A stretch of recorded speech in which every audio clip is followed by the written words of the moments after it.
Aksi unjuk rasa mendesak pemerintah menyelesaikan segala persoalan konflik agraria dan menstabilkan harga pangan yang digelar ratusan mahasiswa di Jalan Menteng Raya, Jakarta berlangsung ricuh.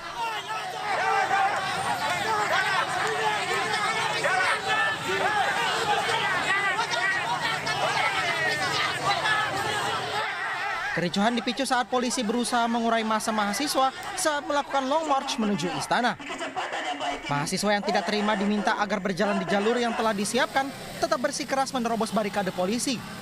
Beberapa mahasiswa yang akan diamankan bahkan melakukan perlawanan hingga sempat terjadi aksi baku hantam. Upaya kita dalam menyuarakan kegelisahan atas kebijakan-kebijakan yang dilakukan oleh pemerintah hari ini. Represivitas Polri terhadap aktivis, kemudian juga naiknya sembako, dan ada lagi untuk menunda pemilu. Dalam aksinya, mahasiswa juga menuntut Kapolri agar tidak bertindak arogan saat melakukan pengamanan di lokasi sengketa. Dari Jakarta, Rani Sanjaya, iNews melaporkan.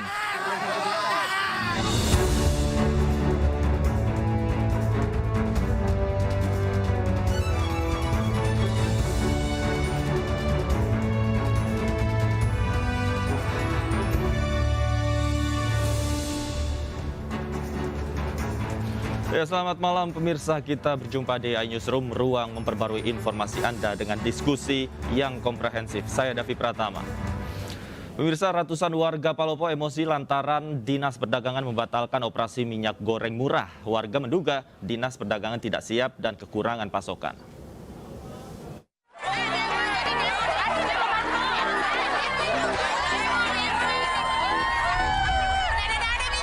Ratusan warga Palopo ini kecewa lantaran pasar minyak goreng murah batal digelar. Warga emosi dan mengejar truk Dinas Perdagangan yang berisi minyak goreng murah.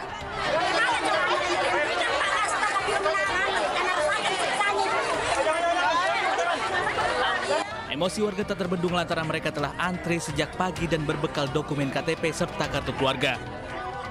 Sedianya masing-masing warga hanya diperbolehkan membeli 2 liter. Dimanapun, kalau sudah namanya pembagian begini, Pak, pasti akan kacau. Ini pantri apa, Pak? Ini apa arti ini? Tidak cuma buruh 2 liter, tapi perdagangan itu katanya orang luar datang. Kan tidak mungkin dikasih kalau tidak ada kartu penerunya. Kenapa dibatalkan ini? Hanya 1 liter, satu kepala keluarga 28 liter. Dinas Perdagangan berdalih pembatalan operasi pasar murah lantaran animo yang di luar prediksi dan menduga banyak dihadiri warga luar Palopo. Ternyata ini viral di media sosial, termasuk orang dari luar kota Palopo, kumpul masuk. Palopo ini KTP.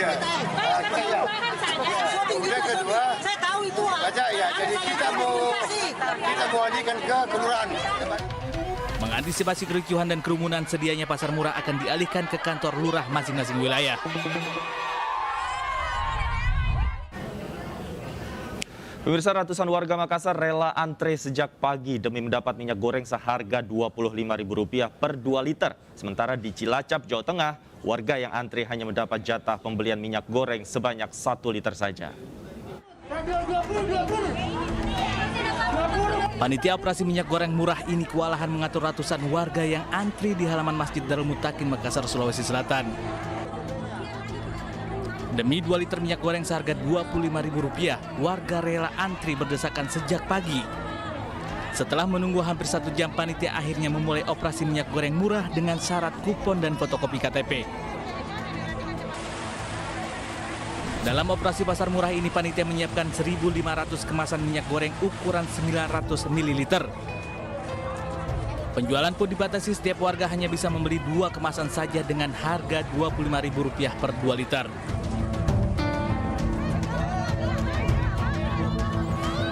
Ratusan warga Cilacap ini berebut masuk ke area operasi pasar untuk mendapatkan minyak goreng murah. Mengantisipasi kerumunan dan kericuhan warga yang antri, aparat gabungan disiagakan di pintu gerbang kantor kecamatan. Sebanyak 2.000 liter minyak goreng yang disediakan ludes diserbu warga dalam waktu 1 jam. 1 liter. Harganya? Harganya Rp14.000. Dengan adanya operasi pasar ini apa tanggapan Ibu? Ya, alhamdulillah bisa membantu kita sebagai ibu-ibu rumah tangga. Operasi minyak goreng ini merupakan yang ketiga kalinya digelar. Dinas Perdagangan setempat menyebut akan kembali menggelar operasi pasar murah ini di sejumlah titik untuk membantu masyarakat yang kesulitan memperoleh minyak goreng. Pemirsa, kehadiran Pasha Ungu dalam pembukaan MTQ di Nrekang menimbulkan kerumunan, dan berikut rangkaian informasinya dalam Fokus iNewsroom.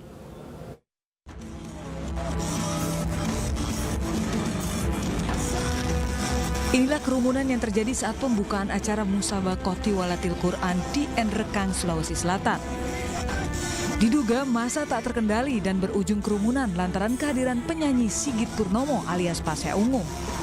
Pasha hadir dalam acara pembukaan tersebut dan menyanyikan lagu untuk menghibur warga yang hadir. Satpol PP yang bersiaga di lokasi pun tak berkutik lantaran kalah jumlah dengan massa yang hadir. Setelah kerumunan tersebut viral, kepolisian setempat langsung bergerak dan memeriksa pihak panitia.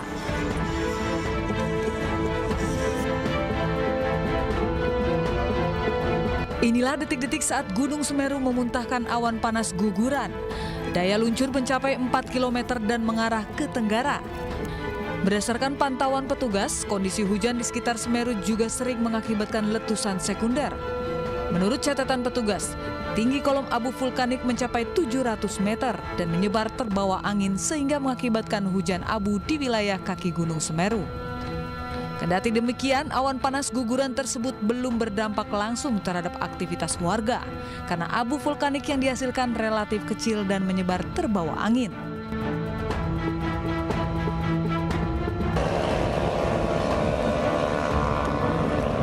Tim patroli presisi Polres Jakarta Selatan menangkap pelaku balap liar di Jalan Raya Tanjung Barat, Jagakarsa, Jakarta Selatan dini hari tadi. Pebalap liar yang mencoba kabur justru terpelosok ke selokan. 3 pemuda ini pun tak bisa kabur dan langsung diamankan pihak kepolisian. Petugas turut menyita sejumlah motor yang digunakan untuk balap liar. Total pemuda yang diamankan polisi berjumlah 4 orang.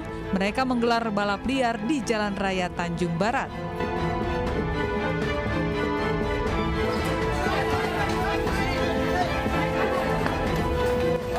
Kepulan asap disertai api muncul dari rumah warga di Jalan Pancawarga 1 Jatinegara, Jakarta Timur.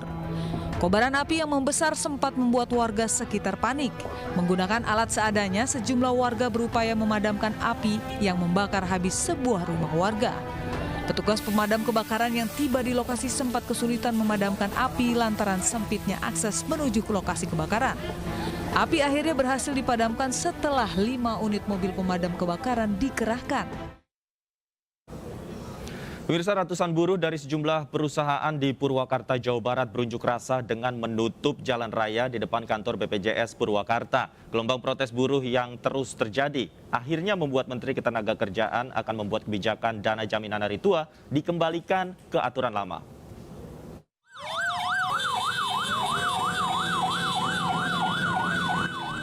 Ratusan buruh dari sejumlah perusahaan di Purwakarta yang tergabung dalam Serikat Pekerja Seluruh Indonesia melakukan konvoi sepeda motor di Jalan Arteri Jakarta-Bandung, tepatnya di Jalan Veteran Purwakarta. Aksi konvoi ini mengarah menuju kantor cabang BPJS Purwakarta. Massa menggelar unjuk rasa dengan memblokade jalan di depan kantor cabang BPJS. Akibatnya pengendara tak bisa melintas dan terjadi kemacetan dari arah Jakarta menuju Bandung maupun sebaliknya.